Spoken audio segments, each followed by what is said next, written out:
All right, welcome back to the Visionary Mindset Podcast. We are here for episode 9 with Ryan Gislason. He is a retired Army vet of 25 years. Now he's a full-time real estate photographer in the industry.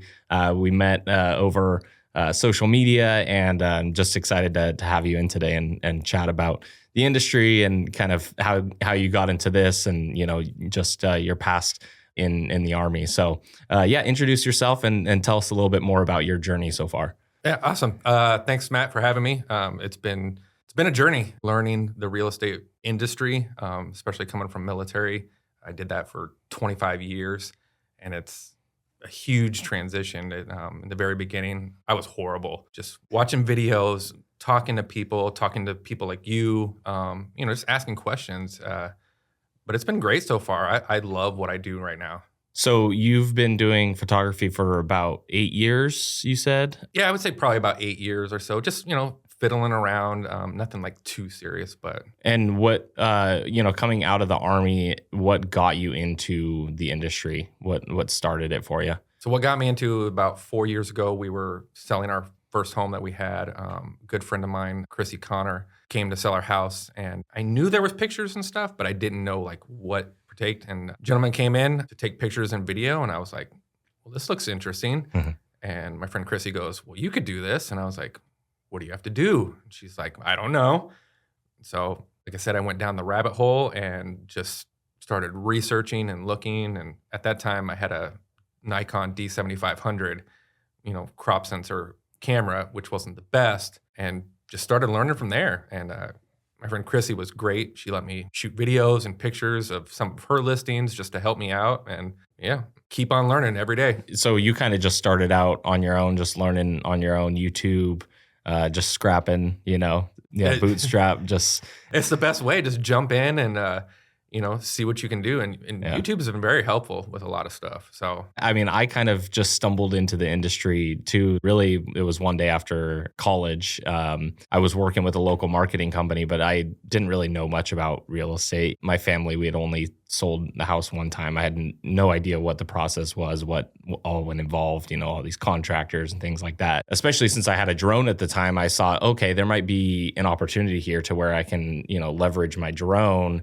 to maybe get some work, just because a lot of people at that time, it was 2017, a lot of people didn't really have a lot of drones, now it's everybody has a drone, but at that time, I was like, okay, maybe I can leverage that. And so, just reached out to the past buddy's dad of mine who was an agent. And then, like you said, just YouTube and just scrap it and just learn and go. I think I started on a Nikon D5200. So it was like a 18 to 35 millimeter lens as the kit lens. Yeah, I mean, they're great cameras, but we all started somewhere. And like I said, every day is a learning process. I learn something new every day. I know you've mentioned to me before that, this kind of gets you out of the house. It's something that's, keeping you occupied and you really enjoy it and you've been growing with it. Where do you see yourself going with it in the future? And, how have the clients been that you've worked with so far? Yeah. So most of the clients I work with have been awesome. I've met a lot of great people. I'm not going to please everybody, but That's just part of the industry. But I see myself growing a little bit. I didn't get into this to be a millionaire. Like you said, I'm retired now. This just gets me out of the house and keeps me busy. I'm not looking to do 5-6 houses a day or, make $200,000 a year. I do this because I love real estate. I love going in to see. I've shot houses anywhere from $100,000 to $3 million. And some of the houses are just beautiful. And I can help a client sell a house, quicker with my photos or video or 3D tour. Then that's awesome to me. It makes me feel good, because I'm helping somebody else out. And it's always nice going to these properties and you see like these lifestyles that some people live. I don't know, some of the larger properties and you see it and you just like, it inspires you to kind of work harder or, dream of like, oh my gosh, like look at this backyard, like the things that these families have experienced in these backyards, I don't know, because they don't drive really past Folsom very often. And so I'm like, oh yeah, I know like every street of like every community, from Tahoe to Sacramento. It's like over the years, just driving to all these areas, it's kind of cool to see what's around. And you see these different pockets that people don't. I didn't know. I did a house months ago over in the Arden area, and I didn't know it's like this pocket of homes that are just multi-million dollars. And I walk into this gentleman's home, and it's like $6.8 million, and it was like, I think it was around 8,500 square feet, and I was like, gosh, oh my God, this is beautiful. And Yeah. it's like you said, it makes you want to like, I start talking to clients, what do you do for a living? Do you like it? And he told me he was in the tech industry, and he's like, I work, in the beginning, 16, 17-hour days. And so they worked for what they got. And that's awesome to me, and if you push yourself, it's like, I could push myself in this industry. I love doing what I do now. I don't want to be super busy, and I want to make time for the clients that I have. Right. And your family. Yeah. Right. Yeah. You said you like to spend time with your family and take vacations. Yeah. Where do you tend to go? What are your spots that you like? A lot of times we'll go to Southern California. We do go to Tahoe every once in a while. We have a cabin up there. This year we're taking a trip to Canada. It's funny because that's cool. Yeah, I've been all around the world, never been to Canada. Really? Yeah, never been up there. So we're just going to go into Vancouver. And like I told you before, I love hockey. Yeah. So we're going to catch a hockey game. Oh, and then nice. Go and see what Vancouver has to offer. So you got to go to Alberta. I haven't been to Canada, but I want to go to Alberta up there, dude. Oh my gosh, the images, like. Yeah, people have said, Canada's just beautiful. So I'm going to be bringing my camera and, see what shots I can get up there. Yeah, some of the lakes just like pristine blue with the rocks and the mountains. And, if you go at the snow, like, you can just catch some insane landscapes. That's one thing that I want to, kind of real estate, as it's like, it can take a toll, like just in terms of work and dealing with clients and contractors and, managing everything and trying to get back into that creative mindset. Right. And you can be creative in real estate, but I feel like, you do have to be very structured with what you do. You have to get the right angles. You have to get everything straight. The lines straight up and down. You got to make sure you're getting all the rooms to make sure that you have everything so that they can go and list, properly. So there is a boundary of how creative you can be. So I want to start doing more of the landscape, adventure tourism stuff. And so that's awesome. That's awesome. I want to start doing more. Yeah, no, I hear you. It's like you said, real estate is very structured, and I love taking photos, like going downtown, out on the river, the Tower Bridge, all those things, even going up to Tahoe with the lake, the beautiful scenery up there. There's something different about it. I don't feel rushed. I don't feel like I have to get this certain angle. Yep. And talking to you before, it's like doing the tourism stuff. That seems like so much fun. It's like, I would love to get more into that too, because it's relaxing. It is. Yeah. I started more in that space in the beginning. When I first got into the industry, I had more time to kind of go out and adventure, didn't have as many, expenses and office and things like that. Got a dog and wife now. So it's a little bit harder to have that time. But yeah, so I'd go out to, we went to a bunch of places in California and then went out, to Hawaii, and I created a lot of stuff myself just to have. But then we also got connected with like tourism boards and stuff like that. But we haven't worked with them in a few years. And, that kind of work is a little bit harder to get into. You got to know the right people. And at the time I was connected with a guy named Glenn, and he was connected with some of the tourism boards in those communities. But I want to get back into it because that stuff it's relaxing. You can be your true creative self. And most of the time those people, with those boards, they just let you have the creative freedom to, obviously there is an objective, but you have free reign to do what you want. I mean, I've seen some of your work on some of the stuff you've done with the tourism, and it looks awesome. It looks like fun, because you're not constricted to do just one thing, get that angle of the living room or anything. I've seen some of on the bike trails and doing everything. I'm just like, wow, that looks like a lot of fun. You're just following people, and it's simple. Takes away from the stresses of real estate sometimes. Yeah. So coming back into real estate, you don't have to, obviously no dropping any names, but you want to share like a horror story. I know we've talked a little bit about some things that have happened, but you want to share a horror story of a property. I've done a few this year where it's been, I won't say any names. The client sent me out. I only did it because they give me a lot of business and they were there from the beginning. So I went to Kelseyville, and Where's that? I've been out it's there. northwest going towards the ocean. It's about a 2.5 hour drive. So kind of far. And I didn't want to do it, but I was like, hey, look, it's only for you because you guys give me a lot of business. And she's like, I'm going to forewarn you. She's like, the house is just atrocious. Oh, and no. I was like, That's never a good sign if they're telling you that. correct. And I was like, okay, how bad could it be? And I get there. And what was selling the property was the 10 acres it was sitting on because it was a vineyard. Hmm. So I was like, okay, let me make sure I get that. I walk into the house. People were living there up until about a month ago. And I walked in and I was like, oh my God. I had to cover my mouth with my shirt because of the smell. I had never shot a property so fast. Yeah. I think I did that property in like 15 minutes. I go into the bedroom. There was black mold all over the walls. I was like, okay, I'm not going fully into that room. I go into the kitchen. There's rust and food particles all in the sink and all over the counter. And I'm like, oh my God. I called her on the phone while I'm doing this. And I was like, where did you send me? She goes, I told you. And I'm like, this is bad. Yeah. And I come to find out, I talked to her the other day. She sold that property for $425,000 What? within a month. Oh my gosh. And I was like, and I had to ask her again. I was like, people were living here? And she's like, yeah. She goes, up until about a month ago. And I was like, this Oh, is bad. yeah. This year I've done a couple, but that one was probably the worst. Yeah. I used to do a lot more bad properties. I haven't done as many, within the last couple of years, but there's always going to be one, that's just, you remember. I try not to judge people on how they live. To each their own. Everybody, does everything. But sometimes it's like when I know that there's a family living there with kids and stuff, it's like, this is bad. Yeah. But I'm there to do a job.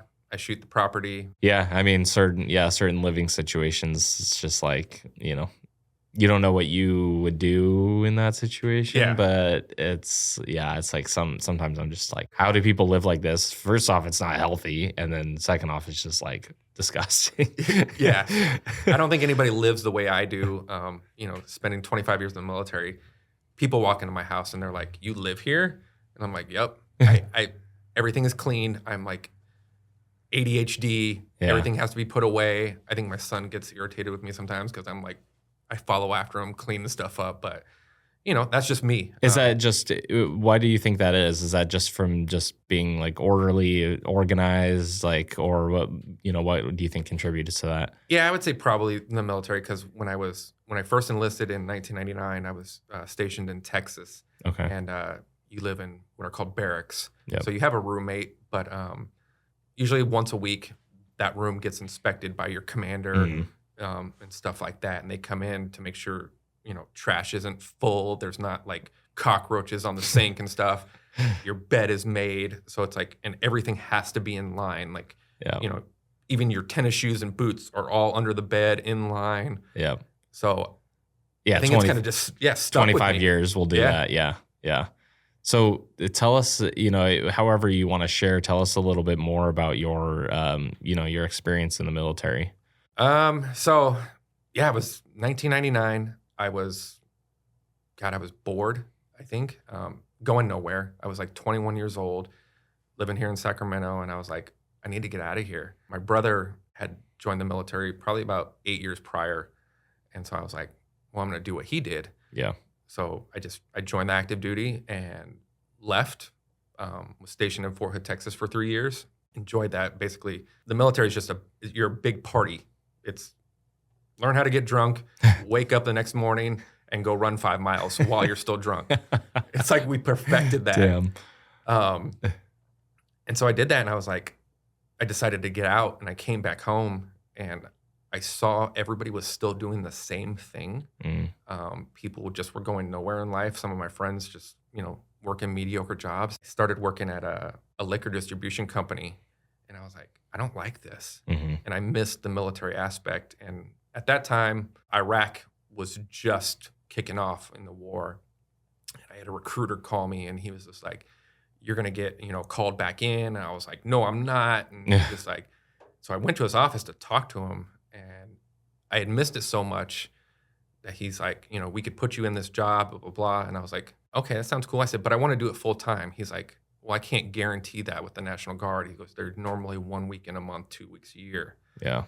And he's like, do you want to go back into your old job? I was like, no. I said, I didn't like it. He goes, I could put you in this helicopter. It was called Medevac over here in Mather. And I was like, well, that sounds fun. And he goes, yeah, they never go anywhere. I was like, cool. I was like, let's do it. So I signed up and Mather right over here. Yeah. Oh, wow. Got hired full-time right away. I was just in the right place at the right time. And I make fun of him to this day. 8 months later, I found myself sitting in Afghanistan. Oh, my gosh. And I was like, we don't go anywhere, huh? But at that time, it was Afghanistan. Iraq was in full-blown. Yeah. What year was this? This was late 2005, 2006. Okay. So I got pulled to go with another unit from Idaho. And that's what they were doing at the time. They were just piecing people together that they needed. So I went there from February 2006 till March 2007 in Afghanistan. And it was a wake-up call. Yeah. You get there and you're just, it seems like a normal job because we were on a big base at first for like the first week, getting in processed. And then they're like, all right, we're going to send you off to where you guys are going. It's called a FOB, Forward Operating Base. And I was like, okay. Our base happened to be right next to the Pakistan border. Oh, my gosh. And I was like, okay. As we're coming in on the airplane to land on this dirt strip, we're getting shot at. And I was like, what is going on? And we land, and the guy there to welcome us, he's like, welcome to Rocket City. And I was like, what do you mean it's Rocket City? He goes, well, the Taliban sit in Pakistan because they know we can't touch them. They sit right on the border, and they launch rockets at you all the time. And I was like, this isn't fun. Yeah. So probably the first month, it was scary. Yeah. And then after that, it was like normal. Oh, wow. You would see rockets, you're like, oh, another rocket attack. Oh, my gosh. And you just get acclimated to it. And it was, I laugh about it now, but I look at, everything I went through. Like, I'd be on the phone with my mom. She knew not to ask any questions. If I just hang up immediately or say I got to go. Oh, yeah. She knew something's happening. Yeah, she would never ask. She didn't want to know. Yeah. She just was happy when I got home. She's just like, nope, not going to ask. And you mentioned in your notes about a bomb. Yeah, so it was August 2006. Just walking on the FOB, kind of near the fence line. And every day we have local nationals that come into the base to work and stuff. And they had a checkpoint right near the fence line. They come in, the local nationals check them, then they come to our checkpoint.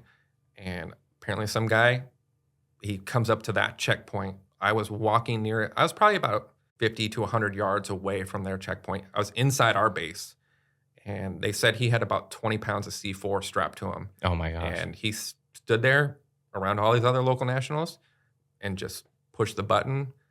I don't remember too much about it. I knew it blew me back probably a good 10, 15 feet. Oh, wow. I don't know how long I was out, probably 30 seconds to a minute. Mm-hmm. I remember waking up and my ears were just ringing. Mm-hmm. First thing I do is I'm like checking myself to make sure I don't have any extra holes. Yeah. Immediately got up.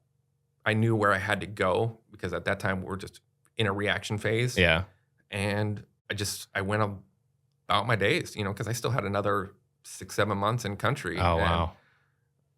Didn't think too much of it. Yeah. Till I got home. So it was like obviously that's a traumatic experience, but you didn't have any injury besides like probably your ears were probably hurting for a bit. Yeah. I suffer from tinnitus now, but that's just everybody in the military. Your ears are constantly ringing. Yeah. And then I noticed when I got home, things were happening.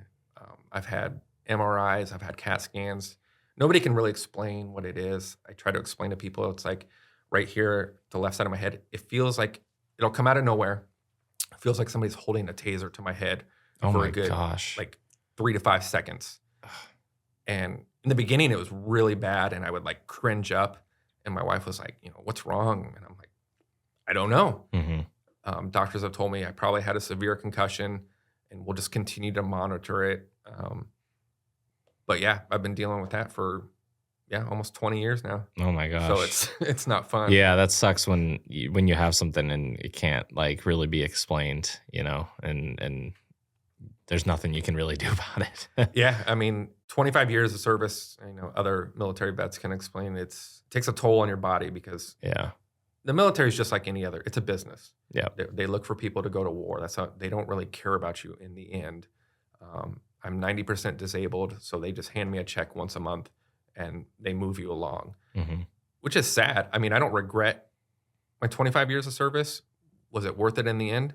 I don't know. Hmm. It broke me down Yeah. a lot. Like I said, I have the traumatic brain injury, PTSD, anxiety, depression. I have sciatic nerve issues in my lower back, my knees. It goes to show why we should be taking care of our vets, and we all thank you for your Yeah, no, I service. appreciate But that. It's yeah, it's a fight, Yeah. with the government. I never understood until going through that experience, like Vietnam vets, of what they went through and how much I appreciate, because they came home and they were spat on. The Yeah. government didn't care. They were just like, Yep. and you have all these guys coming now who are getting the benefits they deserve. It's like they put their life on the line for the country, whether you agree with war or not. Yep. I don't agree with what we were doing there. I was just doing my job. Right. And I was there with my friends and trying to protect them as they were trying to protect me. Oh man, it's a rough. It's a touchy subject, and it's just it's difficult to process that some of these people were never treated how they should be, especially putting your life on the line, and so many years too. It's like you don't get those years back, that you spent trying to protect the country, protect your people, and that's time away from family, and Yeah, a lot of people don't understand. It's I'm thankful I made it home. A lot of people didn't make it home. Yeah. And those families have to deal with that for the rest of their lives. And it's the things we see, the thing we're told to go over there and do these things, but you're not ready. Nobody's ever ready No. for what you're gonna see. Yep. You have some of the biggest badass people, like Navy SEALs, special operations. Those guys break down, and Yep. suicide rates go through the roof. And you're supposed to be this tough guy. I've been to war and I've killed people and I've done this. It's not fun. Yeah. Nobody looks at it like, oh, I killed 20 people or I did this. Nobody wants to take a life. No. It's not fun. Yeah. You're there doing a job, and like I said, you're there to protect your buddies. I don't care what administration was in at the time. I don't care what political reason we were there for, or Yep. what the ultimate thing. I was told to do a job. I'm doing my job. Yep. And that's it. Do you have anybody here locally, or do you have anybody you keep in touch with, pretty constantly from being in the Army? Yeah. So I talked to quite a few people. I have a good friend of mine. He retired around the same time I did, and he started called it the Veterans Beer Association. Okay. So I don't drink anymore. Yeah. But I go with them. They meet up once a month. They go to different pubs, breweries, all throughout Sacramento. They try to change it up because people are coming from all different directions. Yeah. And we all meet up, and it's so much fun because talking to normal people about my experiences and what I've been through, a lot of them don't understand. So they're like, they don't know what to say to me, Yeah. which is fine. I don't talk about it much, but being with somebody I spent 25 years in the military with is just a whole another thing. Yeah. So we just, we sit there. A lot of us are retired, and we just sit there and, chit chat about what we're doing in our lives and how things are going. And How often is that, did you say? it's once a month. Oh, cool. Yeah, that's great that you're Yeah. doing that, and you're part of something that you guys can kind of keep going. So Yeah, it's a lot Yeah. of fun. I look forward to it. I don't always make it out every month. Sometimes I get busy with, having my business. So, yeah. but it's good. Yeah, you have Deborah calling you for a listing on a Friday afternoon. Yeah. Like, hey, I need to go live on Saturday. We got an open house on Sunday. Yep, I've had that happen plenty of times where I'm like, okay, I'm free, and then all of a sudden I get that Yep. last minute call, Yep. and I'm sure you've dealt with it numerous times. It's Oh, like, yeah. okay, yeah, I can you're do like, it. you're like, I was gonna have the day off, but sure, yeah, I'll make it happen for you. Yeah.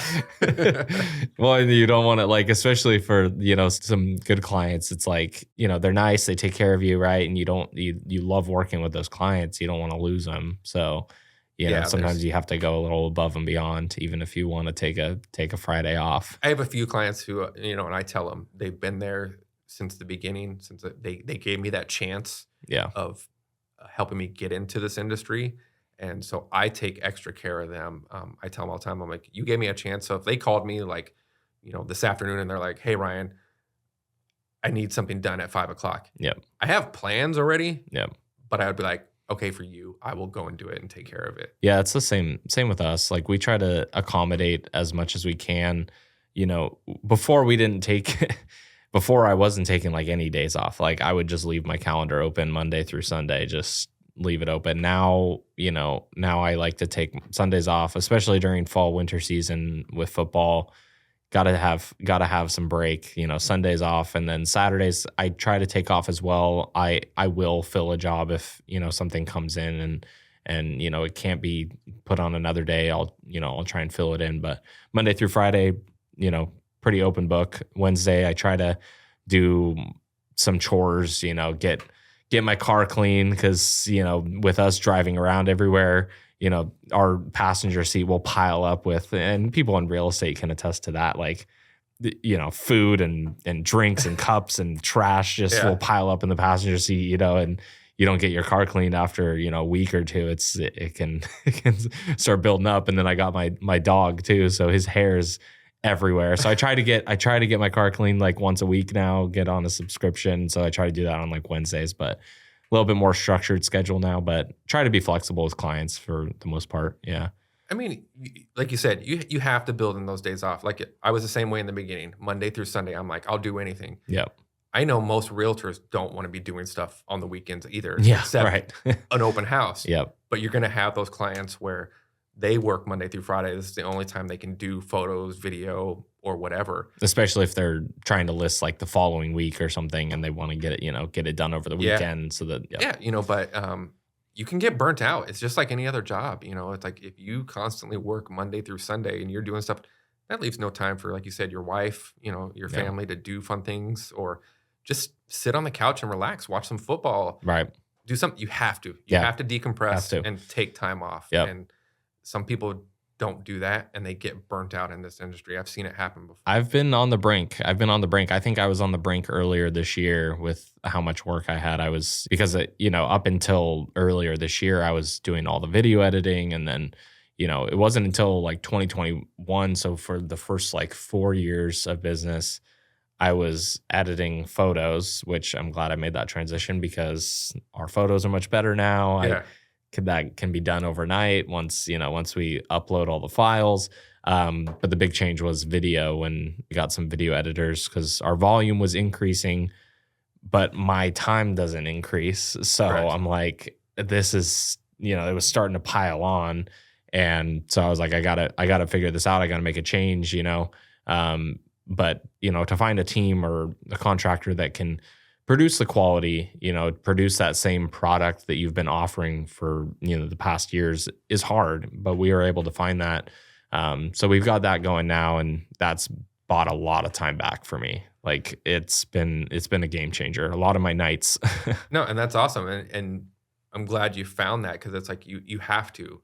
I don't do a ton of videos, but I know like you, we've talked about this before. It's like when I'm on site shooting a video, I have in my mind of how I think it should look. Yeah. And then it's like, if you send it off to an editor, if you don't have somebody you're constantly using, trying to interpret what you want that to look like right. or what the client wants it to look like can be very challenging. And so I still do my own video editing, but I'm not doing as much volume as you. Pictures, I outsource because sometimes I'll shoot 4 houses in a day. Yep. I could turn into, 200-300 photos where I'm like, I don't have time. I'm tired. Yeah. That's a lot. Yeah. No, you got to do what you're good at. Right. And so, these teams that handle that volume and they're doing it repetitively every single day, if we're doing a bunch of different stuff, it's like, we got to focus on what we can do and what we're good at and what's most efficient, especially if we want to try and, get a few more clients or grow in the industry. Yeah. You can't have that bottleneck of having to do certain things that take up that additional time. And then, before you know it, you don't have any time. Yeah. And I think a lot of people misconstrue like what we do. They're like, oh, you just come in there with a camera and, click and it's done. People think that it's just magic. Like as soon as we take the photos, like I've had people I've taken the photos, and then a few hours later, they're like, "Oh, am I going to get the photos? Like, am I getting the photos soon?" I'm like, "We just took this a few hours ago." Like, first off, I'm on another job right now, so Yeah. no. And second off, like, no, this has got to get post processed. Like, we can't, it doesn't work like that. When clients ask, I usually try to explain. I'll go, hey, this is what I'm doing.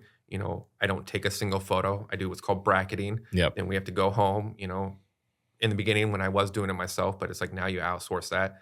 They got to pull those all together, make them look crisp and clean. Blend the HDR image, and then they got to do the window pulls, and then if they sky replacement, if they have to do that, and then touch ups, and so yeah, it can be dueling, and a lot of people I think don't understand. Like we spend a lot of time, especially with video. It's like they see a cool video and they're like, oh, that's just put that in there and go. Right. And it's like, no, this can take hours. We don't slap it together in CapCut, like, gotta, especially like if you're shooting in log and you're getting the better, flexibility with color grading, and then you got to go in and color grade it, and, music, and then graphics and speed ramps and things like that. All those things, there's different styles that people have, and we do different things for different properties, but all of that takes time. You can't really rush that process. Like there's a certain amount of time that it takes to be able to do that properly and have that quality end result. So,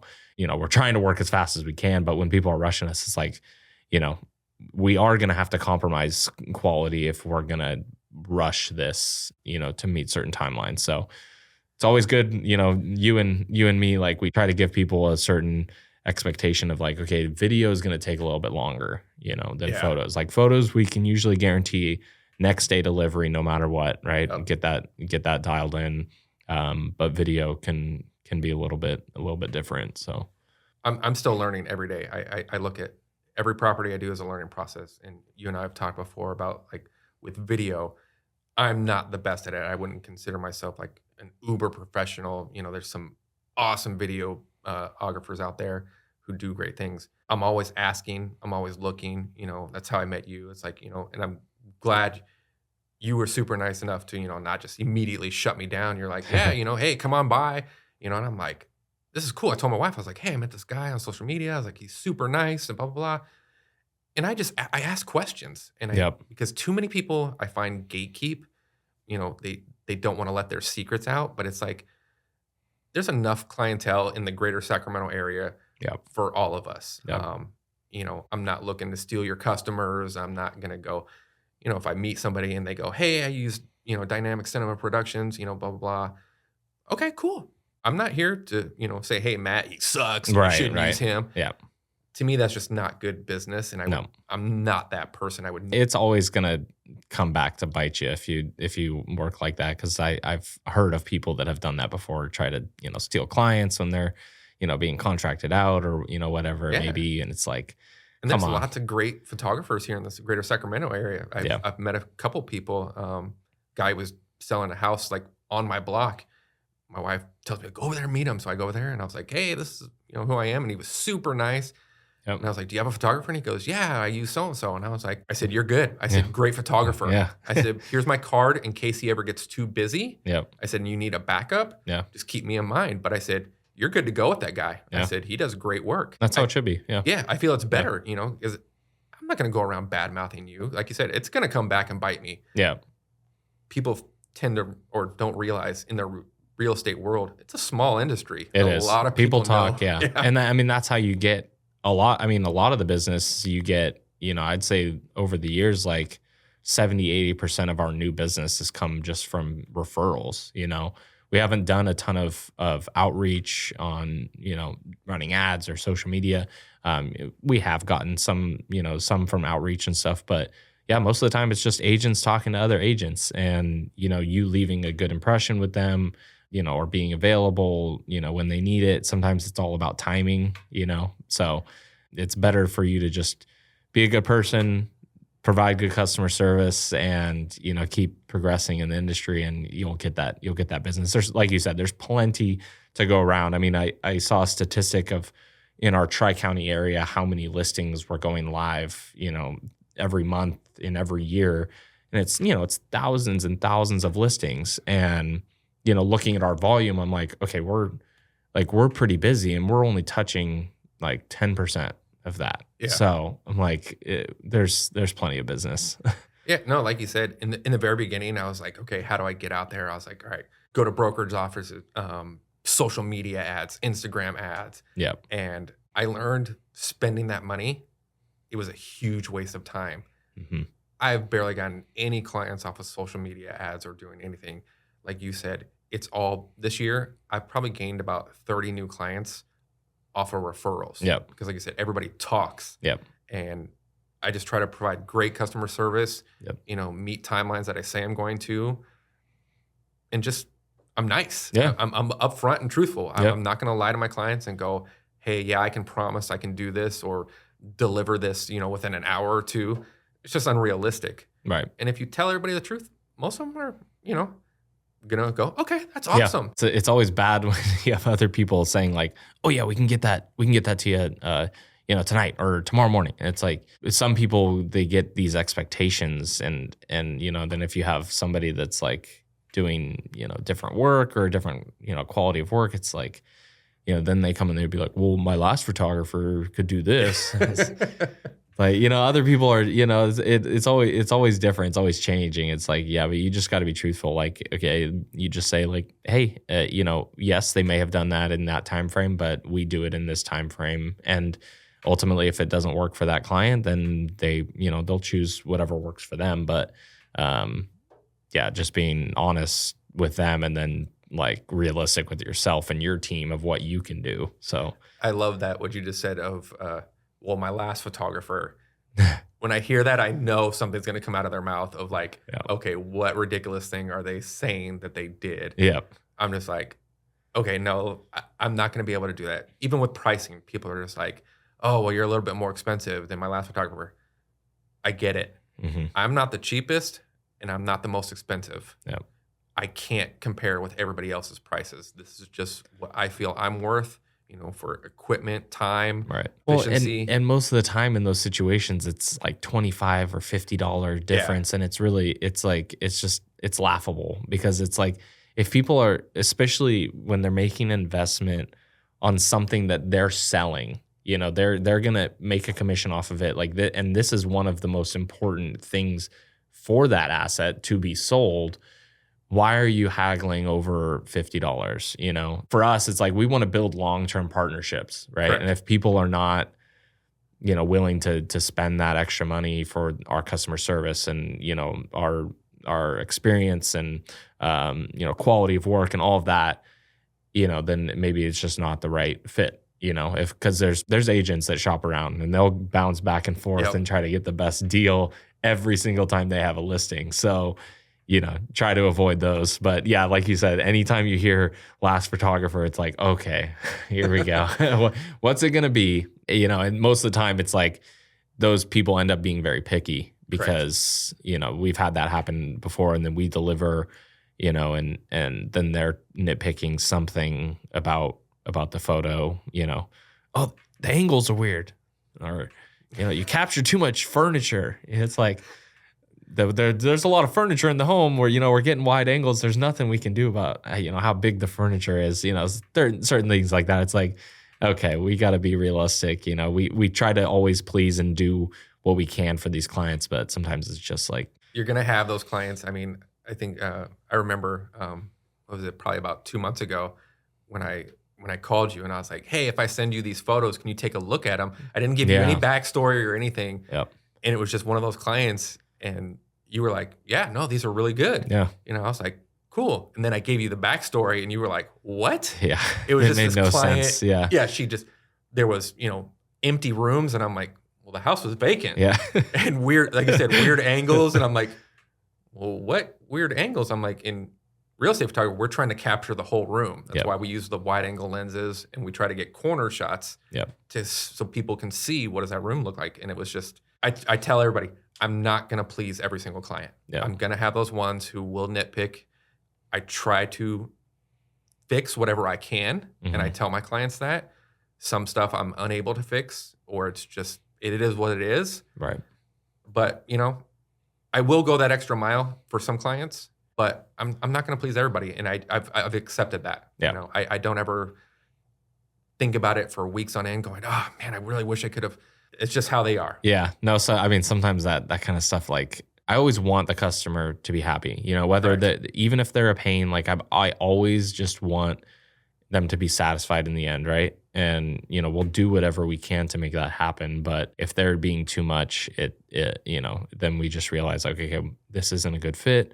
But there's just times where it just eats me up, Yeah. because like I'm like, man, I was having a good day, and then now they're saying that they don't like the photos, or over, like, in the beginning, like I think we would process a few refunds and stuff just because I knew like there was things that I needed to improve on or be better, and so I'm like, okay, I get what they're saying, right? And so I'd process a refund. But now it's like, with what we produce and our quality and like how we've done things now, it's like I know we're on top of it, and I know that we're always trying to produce the best job.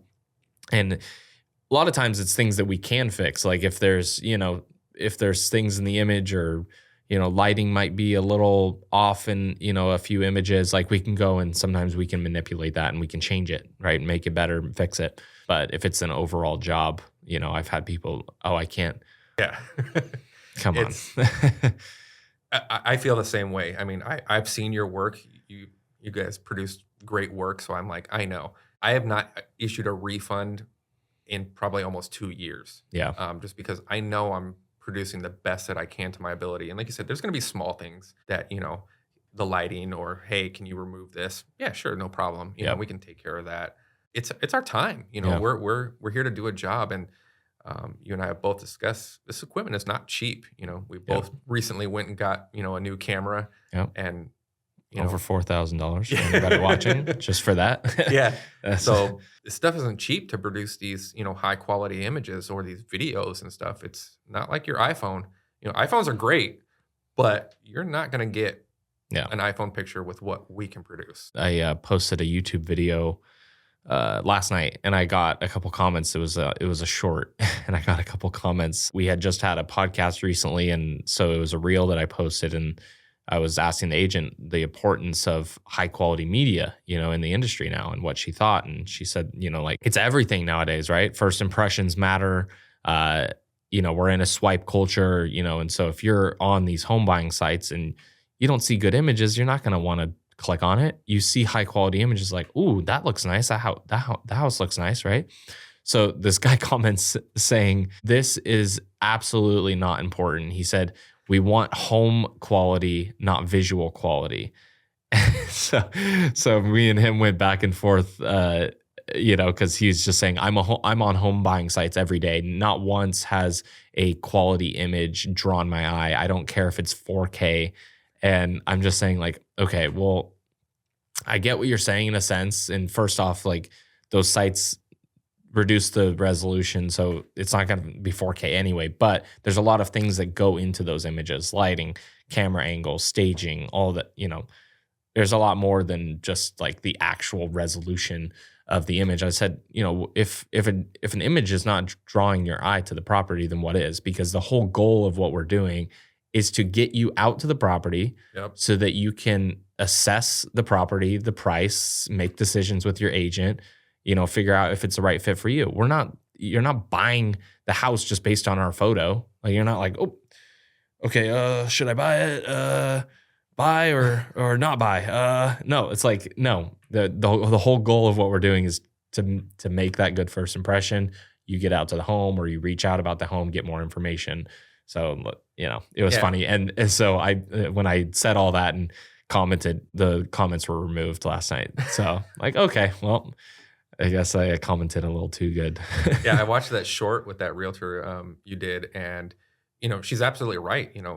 Photography, videography is everything in the real estate world. I try to explain to clients, my job is to take great pictures so you can post them on the MLS to get people to want to come see that house. But it's also your brand. It tells people, what are you willing to do for your clients as a realtor? Like I said, my good friend, she's a realtor, she does the exact same thing on every single house, whether that house is $200,000 or $2 million. And she's consistent. And that's where I tell clients, you're building your brand because people will see, this is what I do for my clients. I'm going to have professional photography. I'm going to have a house cleaner come in.